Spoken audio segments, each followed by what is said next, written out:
नमस्कार, आप देख रहे हैं लोकतंत्र। मैं हूं आपके साथ अक्षय। आज हम बात करने जा रहे हैं प्रधानमंत्री नरेंद्र मोदी की, जिन्होंने नोटबंदी के फैसले पर अपनी पीठ खुद ही थपथपाई। प्रधानमंत्री नरेंद्र मोदी को लगता है कि देश की अर्थव्यवस्था बदलने के लिए हार्वर्ड की नहीं, हार्ड वर्क की जरूरत होती है, जिसके दम पर वो देश की अर्थव्यवस्था को बदलने में जुटे हुए हैं। भारतीय सांख्यिकी संगठन के जारी आंकड़ों का जिक्र करते हुए प्रधानमंत्री महाराजगंज की रैली में अपनी कड़ी मेहनत के बारे में बताते बताते अर्थशास्त्रियों का मजाक तक उड़ा बैठे। जिस नोटबंदी पर प्रधानमंत्री सरकार की पीठ थपथपा रहे हैं, उसी नोटबंदी को लेकर प्रख्यात अर्थशास्त्री और नोबेल पुरस्कार विजेता अमर्त्य सेन ने कहा था कि नोटबंदी से भ्रष्टाचार और काले धन पर कोई रोक नहीं लग पाएगी, लेकिन प्रधानमंत्री को इससे राजनीतिक फायदा जरूर मिल सकता है, क्योंकि गरीब लोग इस बात से खुश होंगे कि अमीरों के बुरे दिन आ गए।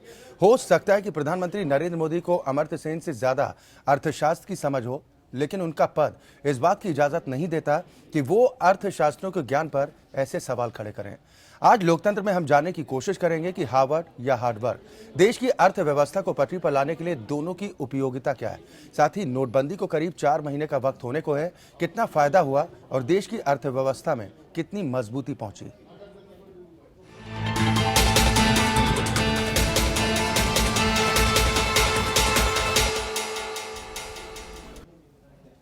पूर्वांचल में 2 चरणों के प्रचार में सभी दलों ने अपनी पूरी ताकत झोंक दी है। प्रधानमंत्री नरेंद्र मोदी देवरिया में रैली कर रहे हैं। वहीं इसके पहले पूर्वांचल के महाराजगंज में उन्होंने एक रैली को संबोधित किया। प्रधानमंत्री ने कहा कि यूपी की जनता ने 5 चरणों में बीजेपी के पक्ष में मतदान किया और अगले 2 चरण बोनस की तरह। मोदी ने सपा बसपा पर हमला करते हुए कहा कि यूपी की जनता 15 साल का गुस्सा निकाल रही। जीडीपी के ताजा आंकड़ों से गदगद प्रधानमंत्री मोदी ने विपक्ष पर वार करते हुए कहा कि विपक्ष नेता ये कह रहे थे कि नोटबंदी से देश पीछे चला जाएगा, नौकरियां खत्म हो जाएंगी, लेकिन जीडीपी के ताजा आंकड़ों ने यह साफ कर दिया कि देश आगे बढ़ रहा है और नोटबंदी का विकास पर कोई फर्क नहीं पड़ा।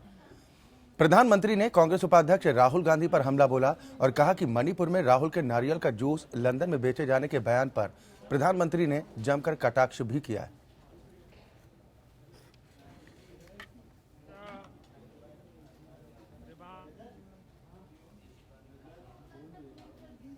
क्षेत्रीय उपाध्यक्ष और रैली के प्रभारी। यह तो पूर्वांचल के 2 चरणों के प्रचार में सभी दलों ने पूरी ताकत झोंक दी है। प्रधानमंत्री नरेंद्र मोदी ने भी देवरिया में रैली की है। वहीं इससे पहले पूर्वांचल के महाराजगंज में उन्होंने एक रैली को संबोधित किया, जिसमें कहा कि यूपी की जनता ने 5 चरणों में बीजेपी के पक्ष में मतदान किया और अगले 2 चरण बोनस की तरह। देश ने देख लिया हार्डवेयर वालों की सोच क्या होती है, हार्ड वर्क वालों की सोच क्या होती है, ये देश ने देख लिया। एक तरफ वो विद्वानों की जमात है जो हार्डवर्क का, जो हार्वर्ड यूनिवर्सिटी के नाम पर बात करते हैं, एक और गरीब मां का बेटा है जो हार्डवर्क के द्वारा देश की अर्थनीति बदलने पर लगा हुआ है। भाइयों जी कह रहे हैं काम बोल रहा है, उनकी वेबसाइट कह रही है कारनामे बोल रहे हैं।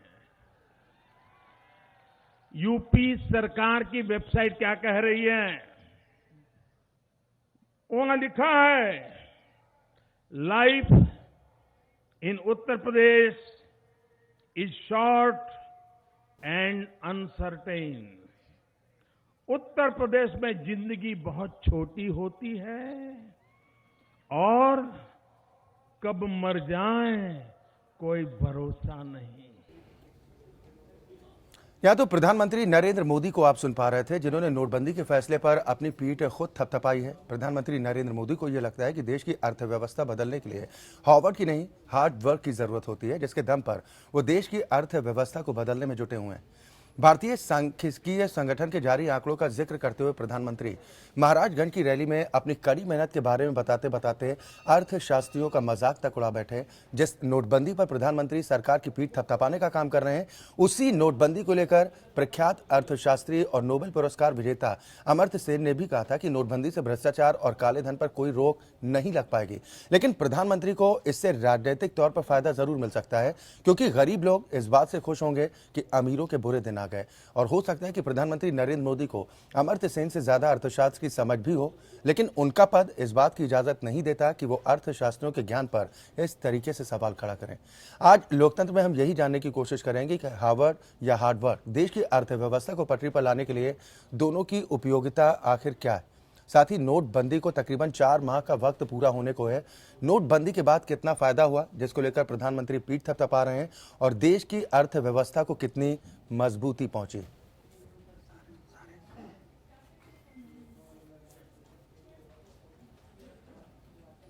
या तो आज हम यही जानने की कोशिश करेंगे कि प्रधानमंत्री ने जिस तरह से बयान दिया है और ये भरोसा दिलाने की कोशिश की है कि देश की अर्थव्यवस्था मजबूत हुई है, नोटबंदी के फैसले के बाद कितना प्रभाव पड़ा है और प्रधानमंत्री को क्या इस तरह से अर्थशास्त्रियों का मजाक उड़ाना चाहिए, इस पर हम चर्चा करेंगे। और सभी खास मेहमान हमारे साथ जुड़ गए हैं।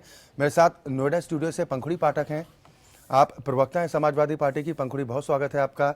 लखनऊ से जीशान हैदर हैं, आप प्रवक्ता हैं यूपी कांग्रेस के। जीशान जी, बहुत स्वागत है आपका भी। वरिष्ठ पत्रकार अतुल चंद्रा जी हमारे साथ जुड़े इस चर्चा में। अतुल चंद्रा जी, आपका भी बहुत स्वागत। साथ ही भारतीय जनता पार्टी के राष्ट्रीय प्रवक्ता गोपाल कृष्ण अग्रवाल जी हमारे साथ हैं। गोपाल जी, आपका भी बहुत स्वागत। और retired justice CB Pandey ji हमारे साथ इस चर्चा में हैं। सीबी पांडे जी, आपका भी बहुत स्वागत है। शुरुआत गोपाल कृष्ण जी मैं आपसे ही करना चाहूंगा। हार्ड वर्क से कितनी तस्वीर बदल सकती है अर्थव्यवस्था की? प्रधानमंत्री तो पूरा भरोसा जाहिर कर रहे हैं, कितना परिवर्तन देखते हैं? देखिए, जो प्रधानमंत्री 18-18 घंटे काम कर रहे हैं पिछले 3 साल में, बिना रुके कोई छुट्टी लिए वो देश की अर्थव्यवस्था को बढ़ाने के लिए कोशिश कर रहे हैं। और वो तो दिख ही रहा है उनका मेहनत का फल, जो पूरी पार्टी का और सारे कार्यकर्ताओं का, उसकी कम्युनिकेशन की स्किल्स को आगे बढ़ाने का। अल्टीमेटली प्रधानमंत्री दिन रात मेहनत कर रहे हैं, देश की अर्थव्यवस्था को अच्छा करने की कोशिश कर रहे हैं। उन्होंने यही मैसेज दिया है कि आप हार्ड वर्क से इस देश में कुछ भी कर सकते हैं।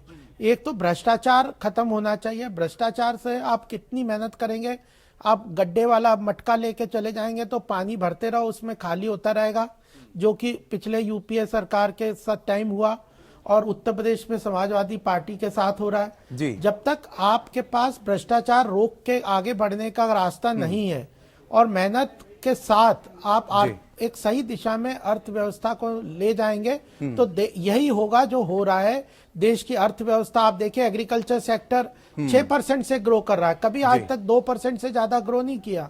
उसके साथ मैन्युफैक्चरिंग सेक्टर 8.3% से ग्रोथ हो रही है। और सारे ग्रॉस कैपिटल फॉर्मेशन जो नेगेटिव था वो 3.5 से हो गया। तो पूरी अर्थव्यवस्था को ओईसीडी ने कहा है कि अर्थव्यवस्था आने वाले समय में और भी अच्छी होगी।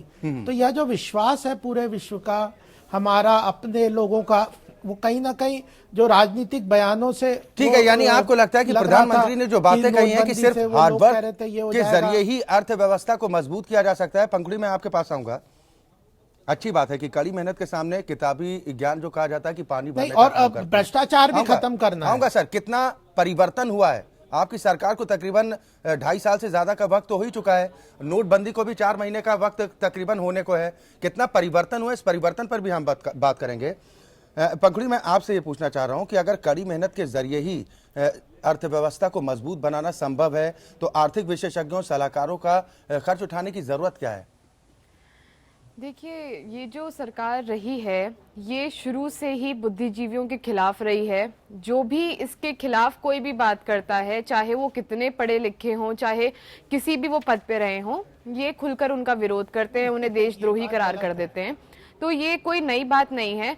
और एक प्रधानमंत्री जिनकी खुद हमारा देश नहीं जानता कि वो कितने पढ़े लिखे हैं, कहाँ से उनकी डिग्री है, क्यों कोई उस पर स्पष्टता आज तक नहीं हुई है, तो वो अगर पढ़े लिखे लोगों का मजाक उड़ा रहे हैं तो मेरे लिए ये कोई बहुत ताजुब की बात नहीं है। दूसरी बात ये है मुलायम कि सिंह जी की डिग्री बताइए। नहीं, मैं आऊंगा आपके पास। नहीं, हमारे यहाँ सबके पास डिग्री है, लेकिन ये इस देश का दुर्भाग्य है कि शिक्षा मंत्री ऐसी बनाई जाती है जो अपने डिग्री बोलती है ये से लाइंस, और उसके बाद हम अपने विषय से भटकते नहीं हैं। मैं अपनी बात पूरी कर लेती हूँ। नफा और नुकसान की बात कर रहे हैं और साथ ही इस तरह की बयानबाजी देखिए, विषय से मत भटकिए, आप डिग्री की बात ना करिए। आप अगर देखिए, अगर आप अमर्त्य सेन जैसे लोगों का इस तरह मजाक उड़ाएंगे तो हमें डिग्री की बात करनी पड़ेगी। आपने जिस तरह से रघुराम राजन को आपने बाहर का रास्ता दिखा दिया, नहीं, जिस तरह अमर्त्य से सेन का ये कौन सारी मजाक चीजें उड़ाया? हुई हैं, मनमोहन सिंह, नहीं उड़ाया जब है, कैसे मनमोहन नहीं सिंह उड़ाया? जी कहते हैं 2%, देखिए प्रधानमंत्री जी बिल्कुल कतराते मनमोहन नहीं सिंह हैं जी कहते हैं किसी भी व्यक्ति 2% के ग्रोथ बारे कम में। होगी गोपाल जी, और मैं आपके नहीं पास होती, आऊंगा तो अभी। फिर और हमने देखा है कि शुरू से ही जब से ये सरकार आई है, चाहे आईआईटी के डायरेक्टर हो, चाहे और भी कोई पढ़े लिखे लोग हो, किस तरह से उन लोगों को साइडलाइन किया गया है अपनी मनमानी करने के लिए। तो जो आज नुकसान हो रहा है ये बहुत आगे लंबे समय तक होगा। आज भी हम नहीं जानते कि कौन आर्थिक डिसीजन कौन ले रहा है। आरबीआई ले रही है कि गवर्नमेंट ऑफ इंडिया ले रही है, फाइनेंस मिनिस्ट्री ले रही है कि पीएमओ ले रहा है, कोई स्पष्टता इस पे चलिए नहीं बिल्कुल है, इस कोई पर बारे में हम कुछ विस्तार नहीं से जानता है। चर्चा करेंगे। और सीबी पांडे जी, मैं आपसे समझना चाहूंगा, पीएमओ ले रहा है, पीएमओ। जिस तरीके से प्रधानमंत्री ने ये बातें कही हैं कि नोटबंदी का फैसला एक बेहतर फैसला था और इसका जीडीपी ग्रोथ पर कोई असर पड़ा नहीं है, सिर्फ हार्ड मेहनत के जरिए ही अर्थव्यवस्था को सुधारा जा सकता है, मजबूत किया जा सकता है। आप इत्तेफाक रखते हैं इस बयान से कि और भी चीजें जरूरी हैं? ये पूरा बहस ही ये बहस ही irrelevant अक्षय जी, है। एक मिनट, क्योंकि एक ये मिनट, हार्वर्ड बनाम ये प्रधानमंत्री ने ये हार्ड नहीं कहा वर्क कि का सिर्फ हार्ड वर्क बहस से ही हो बिल्कुल सकता है। मैं समझता हूँ कि बड़ा इररेलेवेंट बहस मोदी ने जो शुरू कर दिया। क्योंकि ये बताया, हम लोग तो अभी यही सीखे हैं कि नॉलेज और विजडम से ही हम आगे बढ़ सकते हैं, देश को आगे बढ़ा सकते हैं। विजन चाहिए, तो जहां हमें विजन चाहिए, नॉलेज चाहिए, विजडम चाहिए, इन बातों को मोदी जी को कहना चाहिए। तो कहते हैं हार्ड वर्क तो रिक्शे वाला करता है, खुमचे वाला करता है, ठेले वाला करता है, दिन रात हार्ड वर्क करते हैं। मोदी जी से ज्यादा काम करने वाले इस देश में कम से कम करोड़ों लोग हैं जो कि 18 घंटा 20 घंटा, हम लोग भी 18 घंटा काम करते हैं। तो ये बात कहला कि 18 घंटा मोदी जी राजनीति में हाई क्लास की फैसिलिटी लेके और गोष्ठी कर रहा है और भाषण दे रहे हैं और कहे मैं 18 घंटा काम करता हूं, तो ये कोई हार्ड वर्क नहीं हुआ, ये बहस ही इररिलेवेंट है। मेरे कहने का मतलब ये है, देखिए ये आऊंगा गोपाल जी, मैं आपके पास आऊंगा। पॉपुलिस्ट लीडर का ये काम होता है, एंटी एलिटिस्ट होता है। तो मोदी जी बीच बीच में जगह जगह कहीं भी जाएंगे तो कुछ एलिटिस्ट ग्रुप के लिए वो खिलाफ कोई ना कोई बात कहेंगे ताकि वो पॉपुलैरिटी बढ़े। हार्ड वर्कर का मतलब है उनका कि आम आदमी बड़ा मेहनत करने वाला है, वो ज्यादा महत्वपूर्ण है, और जो नॉलेज वाले विजडम वाले लोग हैं वो बेकार है। तो ये उनका मतलब नहीं है। मदद तो उन्हीं से लेनी है, मदद तो बुद्धिमानों से ही लेनी है, लेकिन अपने पॉपुलिज्म के लिए ये बातें कहनी पड़ती है। मोदी जी कह रहे हैं। गोपाल जी, अभी हम इस तो चर्चा को बहुत ज्यादा विस्तार से और महत्व आगे देंगे। बढ़ाएंगे। सभी मेहमानों के एक रिएक्शन जरूरी है यहाँ पर, क्योंकि ये गंभीर बयान है। अक्षय जी, सर संक्षेप में अपनी बात पूरी कर दीजिए फिर। देखिए, हाँ, मैं कह रहा हूं मोदी जी ने ये कभी नहीं कहा कि केवल हार्ड वर्क से ही सब कुछ हो जाएगा। वो हार्ड वर्क की आवश्यकता, अगर डिमोनेटाइजेशन नोटबंदी नहीं करते और 3 साल में इतने सारे और इनिशिएटिव नहीं लेते, स्वच्छ भारत है, मेक इन इंडिया है, कितने सारे इनिशिएटिव ले, ये कोई सर ये इनिशिएटिव ठीक है, लेकिन परिवर्तन कितना हुआ, हम इसीलिए इस बहस को लेकर आए सर। कठिन परिश्रम के दम पर सब कुछ संभव है, अच्छी बात है। आप लोगों को लगता नाम है और काम नहीं है उसमें कुछ भी। ठीक है, अतुल चंद्रा जी, मैं आपके पास आता हूं। जैसा सीबी पांडे जी ने भी कहा कि एक मजदूर तो सबसे ज्यादा मेहनत करता है, की बात की है कि तो फिर क्या जरूरत है इंजीनियर्स की? हार्ड वर्क की भी आवश्यकता है। देखिए, ऐसा कोई हो ठीक है सर। हार्ड वर्क और हार्वर्ड को लेकर के जो बहस छेड़ी है जी, वो सिर्फ इस बात की है कि जो अमर्त्य सेन ने, मनमोहन सिंह ने और विश्व के अन्य इकोनॉमिस्ट ने जी ये कहा था कि नोटबंदी के बाद अर्थव्यवस्था की ग्रोथ जो है वो 7%, 7.5% न होकर के 7% के नीचे आ जाएगी। अब इसमें सिर्फ वही अर्थशास्त्री नहीं है, इसमें खुद अगर आप देखें तो इकोनॉमिक सर्वे ने भी ये कहा था कि आने वाले कुछ क्वार्टर्स में ग्रोथ रेट जो है वो 7% से कम होने की संभावना है जी। कुछ अर्थशास्त्रियों ने कहा था कि ये 6.8 भी हो जाएगी। बहस सिर्फ इस बात की है कि आज समाचार पत्रों में ये खबर छपी कि ग्रोथ रेट 7% Q3 में बनी हुई है जी। और आगे बढ़ने की उम्मीद है। अब ये इस बात को लेकर के प्रधानमंत्री अपने क्रिटिक्स के ऊपर हमला कर रहे हैं। जो भी अर्थशास्त्री हैं, और आप देखिए तो हमेशा से अर्थशास्त्री दो कैंप्स में रहे हैं। उनका ग्रोथ रेट किस तरह से नापा जाए, किस तरह से मेजर किया जाए, इसको लेकर के भी बहस होती रहती है जी जी कि हम किस मापदंड को लेकर के ग्रोथ रेट माने। तो अभी ये कहना कि मेहनत करने वाले जो हैं वही सब कुछ जानते हैं और जो पढ़े लिखे हैं वो सब बेवकूफ बिल्कुल हैं, सर, जो आपने वो आंकड़ों कुछ का नहीं जिक्र किया है, जानते हैं। जीशान हैदर, मेरा ये सवाल नहीं आपसे है कि क्या ये जो आंकड़े सामने आए, इन आंकड़ों का प्रभाव है कि इस तरह की भाषा शैली का इस्तेमाल भी हो रहा है, अर्थशास्त्रियों का मजाक उड़ाया जा रहा है? प्रधानमंत्री का पद बड़ी गर्मामयी होता है। अक्षय जी, पहले तो मैं अपने भारतीय जनता पार्टी के मित्र से कहूंगा कि दूसरे की बात भी सुन लें, क्योंकि ये जब से मोदी और अमित शाह जी का टाइम आया है तब से भारतीय जनता पार्टी के लोग सुनते नहीं है, सिर्फ मन की बात कहते हैं। उनकी बात हम लोगों ने सुनी तो बीच में हमारी बात भी सुन लेंगे, उसको बीच में टोका टाकी नहीं करेंगे। पहली चीज, बड़ी अच्छी बात है अक्षय जी कि मोदी जी ने बहुत दिनों बाद नोटबंदी पे बोला, नहीं तो पिछले 10-12 मीटिंगें आप उठा लीजिए 10-12 दिन में उन्होंने सिर्फ और शमशान और गधा और इन्हीं सब चीजों पे बातें करी हैं। आज उन्होंने नोटबंदी की बात करी, मुझे लगा शायद बताएंगे कितना काला धन देश में आया, कितना काला धन, उन्होंने जो बड़े बड़े दावे किए थे कितना काला धन आया, कितना उसको फायदा हुआ, कुछ उन्होंने कोई आंकड़े नहीं दिए। आज उल्टा अच्छे दिन एक तरह से आ गए, 87 रुपए का डीजल में बढ़ा दिए गए, उन्होंने कोई डीजल, पेट्रोल, सब्जी, दाल, रेल किराया बढ़ाया, उसकी कोई बात नहीं करी। उन्होंने नोटबंदी की बात करी और कंपेयर और हार्वर्ड और हार्डवर्क का कंपैरिजन किया। जो हमारे भारतीय जनता पार्टी के मित्र कह रहे थे, उन्होंने बाकायदा कंपैरिजन किया। मैं उनके भाषण को देख रहा था कि हार्वर्ड वालों को हार्डवर्क वालों ने बता दिया। आप हार्वर्ड से हार्डवर्क की, जो हमारे जज महोदय ने बताया, बिल्कुल सही बात है कि उनसे ज्यादा काम करने वाले लाखों करोड़ों लोग इस देश में मौजूद हैं। और ये भारतीय जनता पार्टी वाले एक भी छुट्टी लिए बिना मोदी जी ने काम किया। मनमोहन सिंह जी ने भी एक भी छुट्टी नहीं ली। मसला क्या है कि मनमोहन सिंह जी इस तरह के लोग हैं कि उनको बताने की जरूरत नहीं पड़ती। इनके साथ मसला क्या है? चलिए ठीक है, एक रिपोर्ट दिखा देते हैं अपने दर्शकों को और आप सभी मेहमानों को भी, क्योंकि प्रधानमंत्री नरेंद्र मोदी ने अर्थव्यवस्था के ताजा आंकड़े आने के बाद से न केवल अपनी पीठ थपथपाने का काम किया, बल्कि हार्वर्ड बनाम हार्ड वर्क का जुमला गढ़कर एक वाक्य में अमर्त्य सेन, पूर्व प्रधानमंत्री डॉक्टर मनमोहन सिंह और पूर्व वित्त मंत्री पी चिदम्बरम को लपेटे में ले लिया। उन्होंने इन अर्थशास्त्रियों का मजाक उड़ाते हुए कहा कि वो अपने हार्ड वर्क से देश की अर्थव्यवस्था को बदलने में जुटे हुए हैं। उन्होंने केंद्रीय सांख्यिकी संगठन के जारी किए गए आंकड़े के बारे में कहा कि पिछली सरकारें भी सीएसओ के आंकड़े को आधार बनाती रहीं। जहां राहुल गांधी के दरबारी उनके सलाहकार बन गए हैं, वहीं पीएम मोदी के सलाहकार अब उनके दरबारी बन गए हैं। कोई उन्हें भाषा और अभिव्यक्ति की स्वतंत्रता के बेजा इस्तेमाल की बात कहने की हिमाकत नहीं कर पाता। नतीजा यह है कि महाराजगंज की चुनावी रैली में जनता जनार्दन को वो अपनी कड़ी मेहनत के बारे में जोश जोश में बड़ी बात कह गए। कोई कह रहा था 2% जीडीपी कम हो जाएगा, कोई कहता था 4% जीडीपी कम हो जाएगा।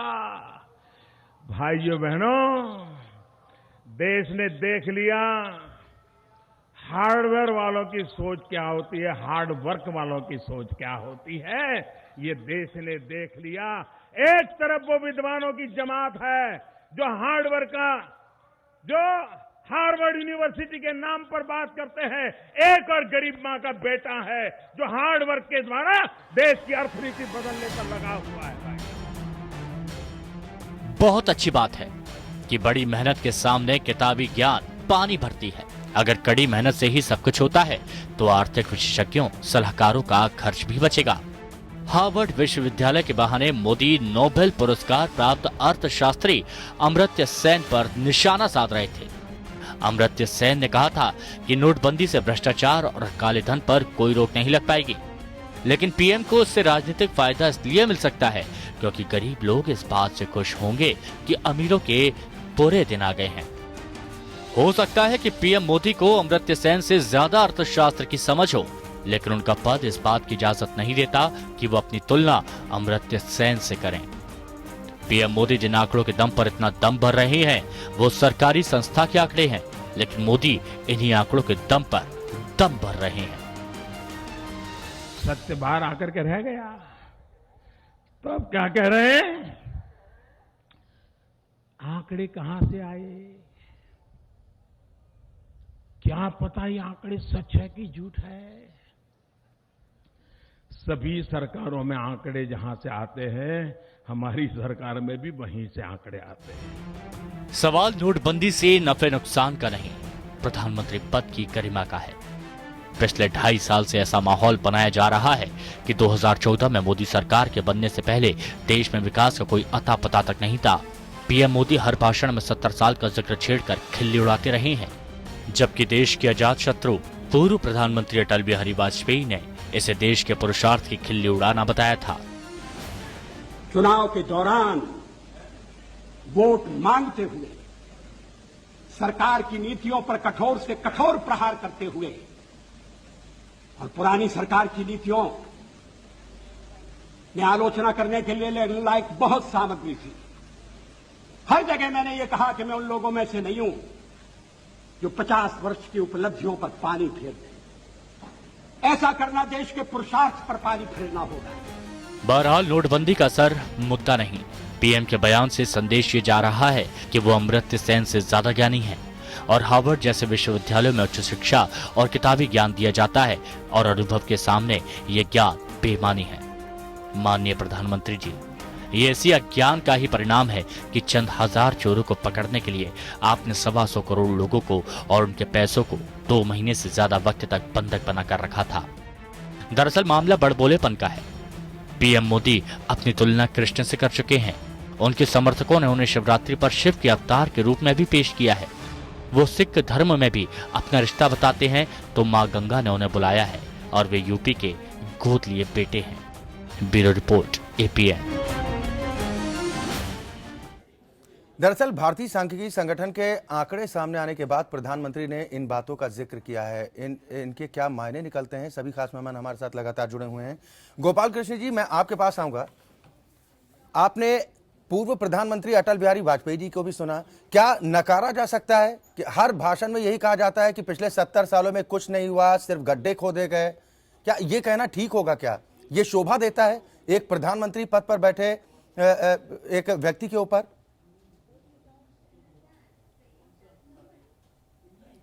देखिए, आपकी जो रिपोर्ट है वो बहुत बायस्ड है। मैं आपको बता दूं, आप पूरा सुन लीजिएगा। यह जो बात कह रहे हैं, कई प्रधानमंत्री ने ये नहीं कहा कि कोई विचार की कोई जरूरत नहीं है, केवल हार्ड वर्क से सब काम हो जाता है। हार्ड वर्क बहुत, आप क्या कहते हो कि हार्ड वर्क के बिना ही सब काम हो जाएगा? आपका क्या स्टैंड है कि हार्ड वर्क जरूरत नहीं है, विचार होगा और काम हो जाएगा? प्रधानमंत्री महोदय का बयान कहिए तो गोपाल जी एक बार फिर सुनवा दूंगा। उन्होंने कहा कि एक तरफ जाने माने अर्थशास्त्रियों का ज्ञान है और दूसरी तरफ कड़ी मेहनत। सर बायस कौन है? जाने अगर हम सवाल कर रहे हैं तो हम बायस, और चिदम्बरम, आप बता दीजिए क्या सवाल पूछे आपसे हो रही है यहाँ पे। हाँ तो सुन लीजिए। हाँ तो फिर मैं सुन लेता, सुन लीजिए। पहली बात, 3 लोगों के यहाँ पे जिक्र है। एक मनमोहन सिंह जी ने कहा था कि 2% से कम हो जाएगा, तो आप क्यों नहीं उनसे क्वेश्चन कर रहे कि कहाँ है आपकी बात? दूसरी बात, चिदम्बरम कह रहे थे कि सारी इकोनॉमी खराब हो गई, अब कहाँ है चिदम्बरम साहब? सर परिवर्तन क्या हुआ? परिवर्तन पर हम बात करते हैं, आर्थिक विकास कम हो जाएगा। आंकड़ों को रहने दीजिए, क्योंकि आंकड़ों का जिक्र किया ना कि ये आंकड़े उन्होंने ही जारी किए हैं जो पहले भी आंकड़े जारी करते रहे। सर परिवर्तन की बात कीजिए ना, सुधार कितना हुआ? अक्षय सुन लीजिए। अक्षय जी, अरे नहीं अक्षय जी सुन तो लीजिए, पूरी बात तो अब सुन नहीं रहे आप, पूरी बात सुन नहीं रहे। केवल ये सीएसओ के आंकड़े नहीं है, ये आंकड़े 70 साल से सीएसओ दे रहा है। सर ये तीसरी तिमाही के आंकड़े हैं, चौथी हमारी संस्था चौथी के आंकड़े आने अभी बाकी हैं सर, और आगे चौथी के भी आएंगे जी। नहीं सुनिए, तो हम नहीं कह रहे, हम ये कह रहे हैं कि जो ये सोच, केवल नोटबंदी से थोड़ी आर्थिक विकास हो गया देश का। देश का विकास हुआ है इस 3 साल के मेहनत से, और उसके पहले कुछ प्रॉब्लम क्या था? पहले जो विकास हुआ वो भ्रष्टाचार के कारण कुछ एक लिमिटेड लोगों के बीच में पहुंच गया। हमारे देश में गरीबी बहुत कॉन्सेंट्रेट हो गई थी। विकास जो था 58% की जो पूरी सकल हमारी वेल्थ है वो मात्र 1% जनसंख्या के पास है। ये आंकड़ा गलत है क्या? तो कहीं ना कहीं जो आर्थिक विकास देश में हुआ वह कुछ एक लिमिटेड वर्ग के पास चला गया। आर्थिक विकास तो हुआ लेकिन जनता की उसमें भागीदारी नहीं हुई। नोटबंदी से यह हुआ, ये OECD ने साफ कहा है कि इससे better delivery, transparent delivery mechanism establish हुआ है, जिसके कारण आने वाले समय में आर्थिक विकास बहुत तेजी से होगा। मैं ये सारी सोची समझी बात कह रहा हूं, मैं ये तो नहीं कह रहा कि ये केवल हार्डवर्क ही है, आप उसको गलत ढंग से ले रहे हैं। हार्ड वर्क और हार्वर्ड का उन्होंने ये कहा अमृत सेन से जोड़ा है। सर, प्रधानमंत्री ने अभी चुनावों के दौरान नोटबंदी का जिक्र एक बार भी नहीं किया। नोटबंदी का जिक्र कर रहे हैं। इन आंकड़ों के सामने आने के बाद मुझे सर 5 बातें बता दीजिए कि नोटबंदी के फैसले के बाद क्या उनमें प्रभाव पड़ा है, चाहे ब्लैक मनी को लेकर हो, आतंकवाद को लेकर हो, रोजगार के कितने अवसर मिले हैं, साथ ही अर्थव्यवस्था कितनी मजबूत हुई है। इस बात पर जवाब दे दीजिए। हाँ, मैं बता देता हूं। हाँ, देखिए, जो नोटबंदी है, नोटबंदी से सब काम नहीं होंगे। नोटबंदी एक हिस्सा है लार्जर इकोनॉमिक पॉलिसी का। अगर हमने भ्रष्टाचार के खिलाफ लड़ाई लड़ी है तो सारे बिल जो लाए हैं वो भी है, मेक इन इंडिया भी है। एफडीआई का डाटा देख लीजिए, पूरे विश्व में एफडीआई 5% घटी है, हमारे देश में 36% बढ़ी है। आप उसके डाटा को देख लीजिए। जो ग्रॉस कैपिटल फॉर्मेशन है, पिछले कई सालों से कम हो रहा था, इस बार वो 3.5% बढ़ा है। एग्रीकल्चर सेक्टर में ग्रोथ 6% हुई है, मैन्युफैक्चरिंग सेक्टर में 8.3% हुई है। इन सबको आप नकार दोगे? यह सब चीजें क्यों हुई है? नोटबंदी से थोड़ी हुई है मैन्युफैक्चरिंग सेक्टर की ग्रोथ। नोटबंदी से एग्रीकल्चर सेक्टर की ग्रोथ थोड़ी हुई है। एग्रीकल्चर सेक्टर की ग्रोथ हुई है नीम के यूरिया से, एग्रीकल्चर में इरिगेशन लैंड को बढ़ाने से, ग्रामीण क्षेत्र में 131 किलोमीटर रोड हर रोज बन रही है, उससे हुई है। और जो मैन्युफैक्चरिंग सेक्टर में मेक इन इंडिया से हुई है, ट्रांसपेरेंसी से हुई है, व्यापार का सरलीकरण से हुई है। तो इन सब चीजों को कहोगे कि ये तो कुछ नहीं है, केवल हम कह रहे हैं कि नोटबंदी से आर्थिक विकास हो गया। नोटबंदी से आर्थिक विकास कभी हो ही नहीं सकता। केवल यह एक मैकेनिज्म है जिसके कारण जीएसटी, ट्रांसपेरेंसी, भ्रष्टाचार को सर बिल्कुल हम यही ट्रांसपेरेंसी जानने की कोशिश कर रहे हैं। साथ ही आंकड़े, सर आम लोग इन आंकड़ों में नहीं उलझते हैं, आम लोगों की समझ में आंकड़े आते नहीं हैं। उन्हें रिजल्ट चाहिए होता है कि हमें क्या मिला है, हमने क्या पाया, क्या खोया। हम बात करें प्रधानमंत्री नरेंद्र मोदी की। भारतीय सांख्यिकी संगठन के जारी आंकड़ों का जिक्र करते हुए प्रधानमंत्री महाराजगंज की रैली में अपनी कड़ी मेहनत के बारे में बताते बताते अर्थशास्त्रियों का मजाक भी उड़ा बैठे। साथ ही उन्होंने कहा कि हार्ड वर्क के जरिए ही अर्थव्यवस्था को मजबूत किया जा सकता है और कहीं ना कहीं जो सवाल खड़े करने की कोशिश की है, कितना फायदा हुआ, हम ये भी जानने का प्रयास कर रहे हैं। सभी खास मेहमान हमारे साथ बने हुए हैं। पंखुड़ी में आपके पास आऊंगा। ब्रेक पर जाने से पहले जो हम चर्चा कर रहे थे कि बड़े बड़े सपने थे लोगों के जहन में कि नोटबंदी के बाद जो सब्ज़बाग दिखाए गए थे कि ये फायदा होगा, अर्थव्यवस्था मजबूत होगी, राजनीति और चुनाव प्रक्रिया पारदर्शी बनेगी, जो रियल एस्टेट उद्योग हैं सस्ते होंगे, नकली नोट बंद होंगे, आतंकवाद पर लगाम कसेगी, तमाम तरह की बातें कही जा रही थी। कितना परिवर्तन है? देखिए, ये वो सवाल हैं जो अभी भी जनता के जहन में है। जब से हमने ये चुनाव को देखा है, जब से इसकी शुरुआत हुई है, तब से लगातार भाजपा के लोग नोटबंदी का जिक्र करने से बचते रहे हैं, क्योंकि जनता में एक आक्रोश था, गुस्सा था उसको लेकर। जब बजट आया तब लोगों की उम्मीदें थी कि पता लगेगा कि कितना काला धन वापस आया, लेकिन उस पर किसी तरह का कोई जवाब सरकार की तरफ से नहीं मिला। आज इतना समय हो गया नोटबंदी को, और जो चीजें इन्होंने कही थी कि नोटबंदी के फायदे होंगे, उसमें से एक भी फायदा जमीन पर नहीं दिख रहा। ना तो आतंकवाद खत्म हुआ, ना फेक करेंसी खत्म हुई, ना भ्रष्टाचार खत्म हुआ। तो ये सारी चीजें जो इन्होंने कही थी, ये बिल्कुल पूरी तरह से फेल हो गई हैं, और नुकसान जो है उसका वो इतने ज्यादा गुना उसका नुकसान हुआ है। आज आप कोई भी आंकड़े गिना लीजिए, कोई भी आंकड़े बना लीजिए, सच्चाई यही है कि लोगों का रोजगार छिन गया है। आज तक इन लोगों ने जो 200 लोग मरे उसके बारे में कोई चर्चा नहीं करी, खैर उसे छोड़ दीजिए, लेकिन जो जिंदा है उनके भी क्या हालात हो गए हैं। आज भी ये खबर आई है सुबह फोटो के साथ कि किस तरह से जलंधर में आलू को फेंका गया, हाईवे पे टमाटर फेंके गए हैं। आप देखिए सब्जियों का आज क्या भाव मिल रहा है किसानों को। जितने भी लोग इनफॉर्मल सेक्टर में काम करते थे, आज सारी इंडस्ट्री बंद हो गई है, कंस्ट्रक्शन वर्क बंद हो गया है, सब अपने घर आके बैठ गए हैं। जो ये पलायन की बात करते हैं, वो रिवर्स हमने देखा कि वो हो गया है। लोग अपने अपने गांव लौट गए हैं, कहीं कोई काम नहीं है, कोई रोजगार नहीं है। और 2 करोड़ नौकरियां जो पैदा करने की बात बात कही गई थी, उसकी जगह लोगों की नौकरियां प्रधानमंत्री तो छिन आंकड़ों गई। का जिक्र कर रहे हैं कि जो आंकड़े सामने आए जीडीपी पर कोई फर्क नहीं पड़ा है। देखिए, प्रधानमंत्री जी की क्रेडिबिलिटी इतनी कम हो चुकी है कि मुझे लगता है लोग अब बहुत बार सोचते हैं उनकी किसी भी बात पे विश्वास करने से। अगर वो उत्तर प्रदेश में सभाओं में बिजली के बारे में झूठ बोल सकते हैं, शमशान के बारे में, लैपटॉप वितरण के बारे में, तमाम चीजों के बारे में लाल किले से खड़े होकर वो एक गांव का नाम बताते हैं जहां पता लगता है कि जो बात वो कह रहे हैं वो है नहीं, तो मुझे लगता है कि उनकी क्रेडिबिलिटी पे बहुत बड़ा सवाल उठ चुका है। ये कहा गया था कि नोटबंदी के बाद जो बैंक शक्तिशाली बनेंगे और बैंक शक्तिशाली होंगे तो इंफ्रास्ट्रक्चर भी मजबूत होगा, स्वरोजगार के अवसर भी उपलब्ध होंगे। एनपीए कितना डाउन हुआ है, कितना नीचे गया है? देखिए, ये टुकड़ों टुकड़ों में आप बहस हम करें हम लोग कि ये फायदे हुए, ये नुकसान हुए, ये कहा गया था। ये बात बताइए कि जब अब मोदी जी ने कहा था कि मुझे आप 50 दिन दीजिए, उन्होंने पूरे देश को एक तरह से संबोधित किया था, कहा कि हम इस बात को करने जा रहे हैं नोटबंदी, और नोटबंदी से देश की अर्थव्यवस्था सुधरेगी, भ्रष्टाचार का बहुत सारी बातें उन्होंने समझाया था पूरे देश को, और पहले बताया था कि मैंने क्या क्या किया जी। तो 50 दिन के बाद प्रधानमंत्री को एक व्हाइट पेपर लेकर आना चाहिए।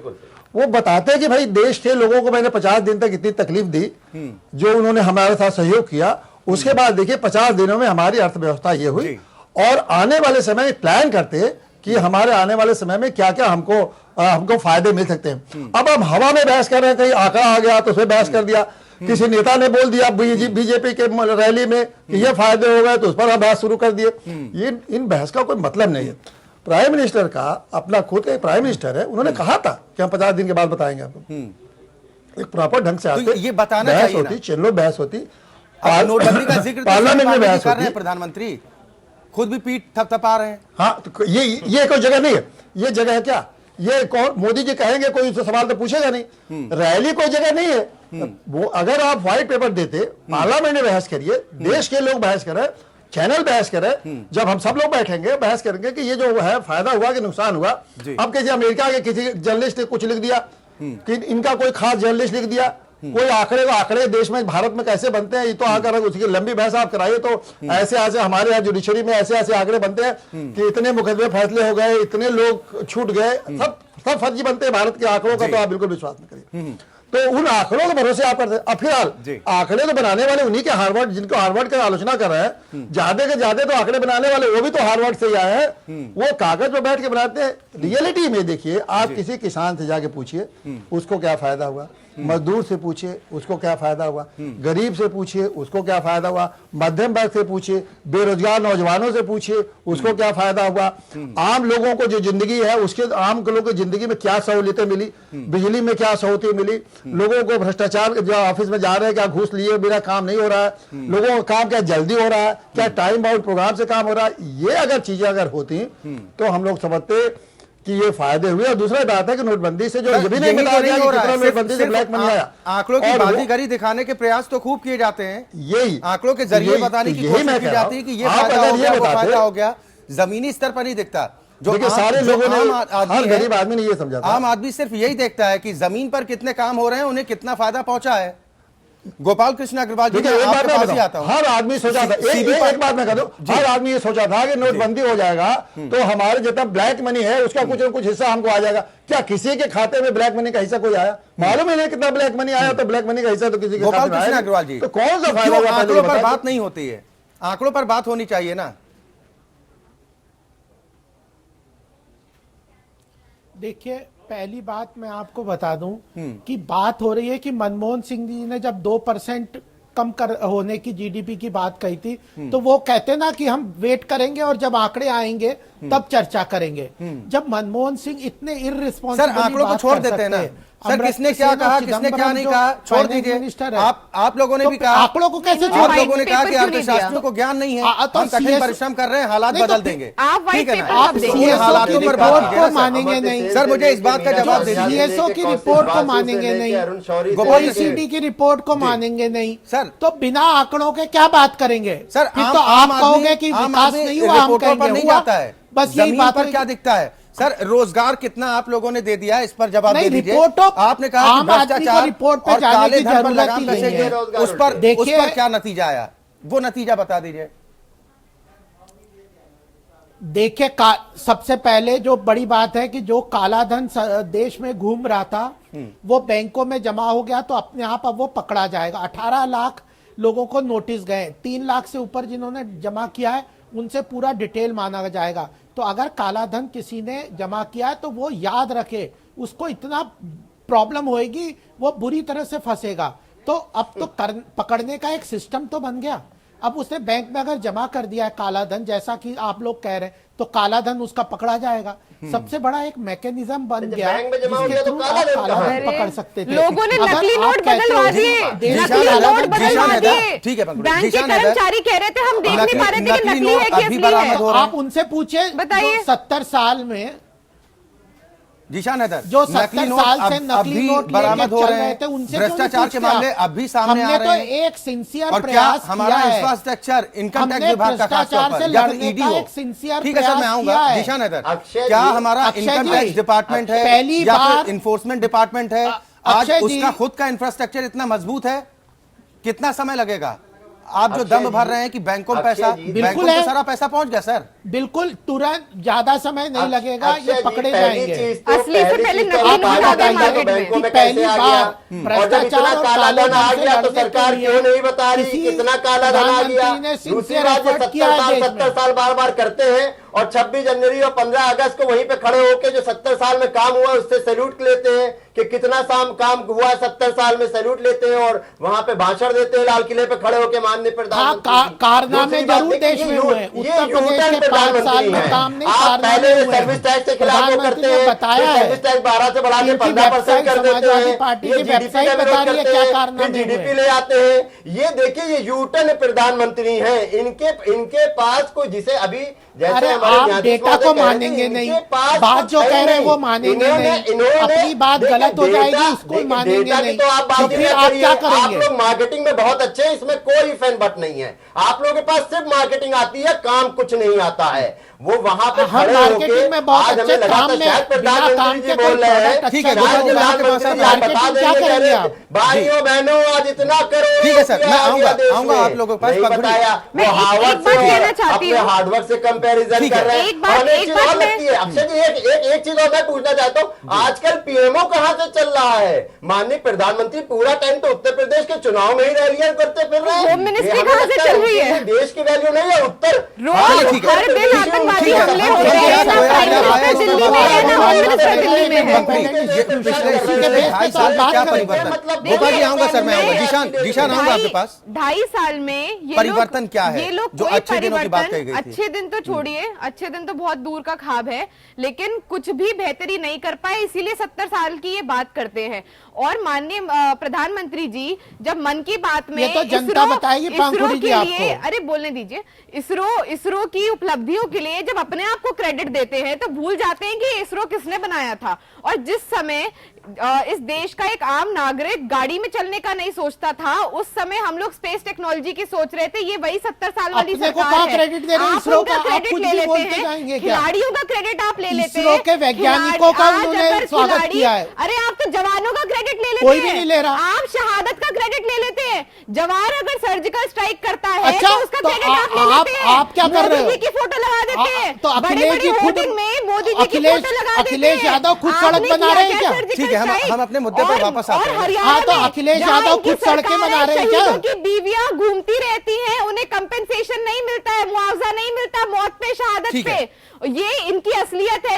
अतुल चंद्रा जी, मैं आपके पास आता हूँ। अब इनसे पूछ लीजिए, अखिलेश यादव 2.5 साल में अगर ये कहा जाए कि मोदी सरकार की क्या उपलब्धियां रही हैं, हमें देश का सबसे बड़ा एक्सप्रेसवे बना दिया, क्या बात कर रहे हैं आप क्या परिवर्तन देखते हैं पिछले 2.5 साल में? कि क्या अच्छे दिनों की शुरुआत हुई? जो वादा किया गया था ना कि देश में अच्छे दिन आने वाले हैं, अच्छे दिनों में क्या ऐसे काम हुए हैं जो आज धरातल पर दिख रहे हैं? फिलहाल तो ऐसा कुछ नजर नहीं आता है कि अच्छे दिन इनके लिए नहीं आएंगे, अच्छे दिन आ गए हैं। अब अगर आप जैसे भारतीय जनता पार्टी के प्रवक्ता कह रहे हैं कि अगर हमारी ग्रोथ रेट 7% है, इसका मतलब यह है कि देश में चारों तरफ इंप्रूवमेंट हुआ है, अच्छे दिन आ गए हैं। उन्होंने उसी में एग्रीकल्चर भी जोड़ दिया है, उसमें इंडस्ट्री भी जोड़ दिया है, मैन्युफैक्चरिंग भी जोड़ दी, सब कुछ जोड़ करके उन्होंने कह दिया है कि अब अच्छे दिन आ गए हैं। लेकिन वास्तविकता ये है कि जो छोटी छोटी हेडलाइंस में खबर अच्छे दिन की तरफ बढ़ रहे हैं हम। कितने लोग नौकरियों से निकाले गए, इसके ऊपर कोई चर्चा नहीं हुई है ज्यादा। तो जो अच्छे दिनों के ऊपर सवाल खड़ा कर सकते हैं जो बिंदु, उनको किनारे कर दिया गया है। अक्षय जी, अगर आप एम्प्लॉयमेंट पे चर्चा करेंगे तो हम एम्प्लॉयमेंट पे बोलेंगे। आप हाँ, तो सर दे दीजिए जवाब, हम वही आंकड़े तो मांग रहे हैं सर आपसे। जब आप जीडीपी ग्रोथ पे प्रश्न कर रहे हैं, पे दीजिए ना गोपाल जी, कितना हाँ, तो पैसा जीडीपी काला धन ग्रोथ देश पे में जब आया आप है, बात तो करेंगे तो मैं पूछना एम्प्लॉयमेंट पे क्या बात देश करूंगा? वही पूछ रहा है। नहीं सर, 2 करोड़ जॉब मैं बता रहा हूँ आपको कि जो काला धन बैंकों में जमा हुआ है, अब उसका जांच होगा। ठीक है गोपाल जी, आप ही को जवाब देना है। क्या आप शहीद का दर्जा देंगे? ठीक है अतुल चंद्रा जी, आप अपनी बात पूरी कीजिए। चलिए हाँ, हम देखिए, चलिए हम ठीक है, हम उसको देखिए जो जनता सड़क पे लाइनों में खड़ी थी, हम वह तो खुश है। जो हम नौकरियों की इतने बात साल कर आप रहे हैं, राशन वो की लाइन में नोट खड़े बैन रहे, की वजह जनता से को ही हुई है। राशन कार्ड की लाइनों में खड़ा कर दिया। आपने टेलीफोन तो की इसका मतलब ये कनेक्शन थोड़ी है लेने कि की हम लाइन में लाइन खड़ा में ही कर खड़े दिया, रहे हैं। तब तो गोपाल जी, आप ही ने अभी कहा कि जो सारा पैसा था वो बैंकों में जमा हो गया, उन्होंने जो आप कहा लोगों ने था नोटबंदी की कि थी, आखिरी बार लाइन में खड़ा होना है। 500 रुपए की नोटों काला की, धन, वो सारा पैसा तो लगभग बैंकों में वापस पहुंच चुका। जिसको अब काला काले धन धन की जमा पहचान करना कैसे था। करेंगे सर? इसमें बहुत वक्त बीत जाएगा। नोटबंदी का केवल काला धन ही नहीं था इशू। अक्षय जी, सर वही इशू पर हम बात कर रहे हैं। देश के विकास सर, आतंकी हमले अब भी हो रहे सब पे हैं। असर करेंगे। सर आतंकी हमले अब भी हो रहे हैं गोपाल जी, आतंकी हमले अब भी हो रहे हैं, और हवाला कारोबार जो कैश में ही डिपेंडेंट होता है वो भी हो रहा है। हाँ, तो नोटबंदी कोई जादू की छड़ी थोड़ी है कि सब चीजें इसी से ठीक हो जाएंगी। अगर आतंकी हमले हो रहे हैं, सर क्यों कतार में खड़ा कर दिया? इसमें बॉर्डर सील करने की भी बात है। 50 दिन का टाइम क्यों लिया? हर चीज में नोटबंदी से आतंकी हमलों में कमी आएगी। ये थोड़ी कि नोटबंदी करने से आतंकी हमले खत्म हो जाएंगे। ये किसने कह दिया आपको? हम तो कभी नहीं कह रहे। देखिए इनके अरे पास जवाब ही नहीं सर है। जैसे पहले हमले होते थे वैसे आज भी हमले हो रहे हैं। हवाला कारोबार जैसे पहले फल फूल रहा था वो आज भी फल फूल रहा है। नकली नोट आज भी पकड़े जा रहे हैं। अगर कारोबार कम हो रहा होता तो जीडीपी ग्रोथ कैसे होता? मैन्युफैक्चरिंग सेक्टर 8.3 से कैसे ग्रो करता? एग्रीकल्चर सेक्टर जो 2% से नीचे ग्रो कर रहा था सालों साल से, वो 6% से कैसे ग्रो कर गया?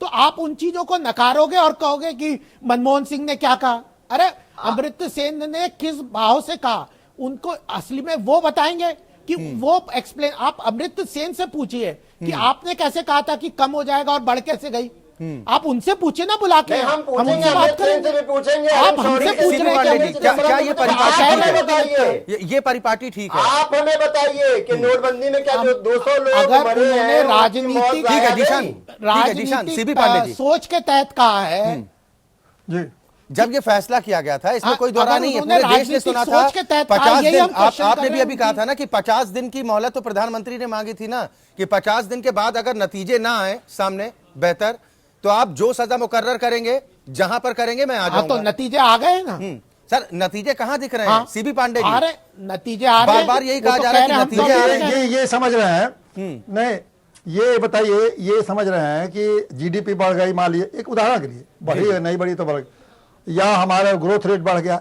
इससे क्या देश की तरक्की हो जाती है क्या? ये देश की तरक्की का मतलब है कि आपका इंडिविजुअल लिविंग तो फिर स्टैंडर्ड किससे होगी? किसी का आप बता बढ़ा। दो।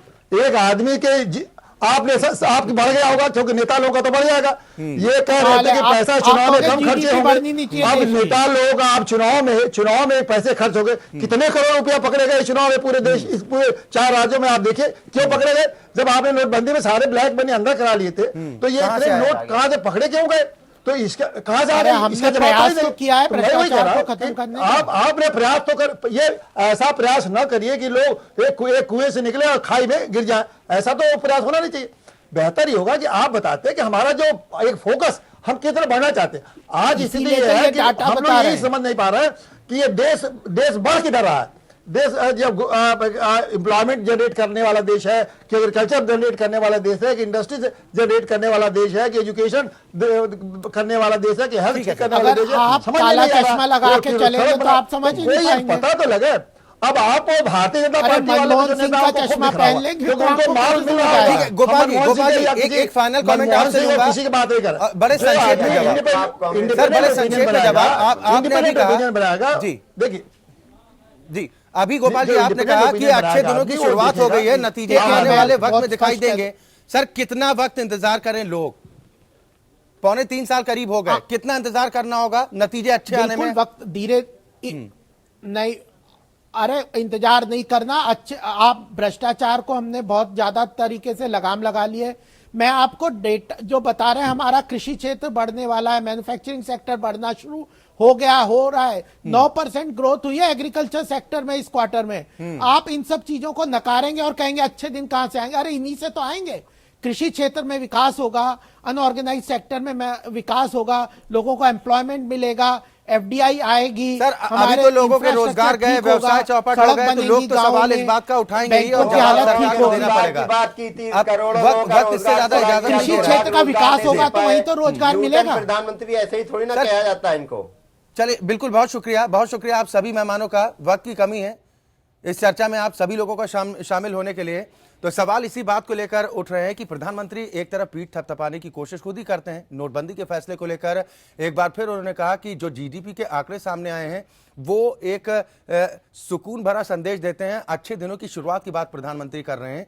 लेकिन विपक्षी पार्टियां भी इस बात को लेकर सवाल उठा रही हैं कि जो सब्जबाग दिखाए गए थे वो सब्जबाग पूरे नहीं हुए। बेरोजगारी बढ़ी है, व्यापार को खासा नुकसान पहुंचा है, लोगों की अर्निंग कैपेसिटी कम हो गई है और लोग महंगाई की मार से भी जूझने को मजबूर हो रहे हैं। ऐसे में अच्छे दिनों की शुरुआत हुई कहां से?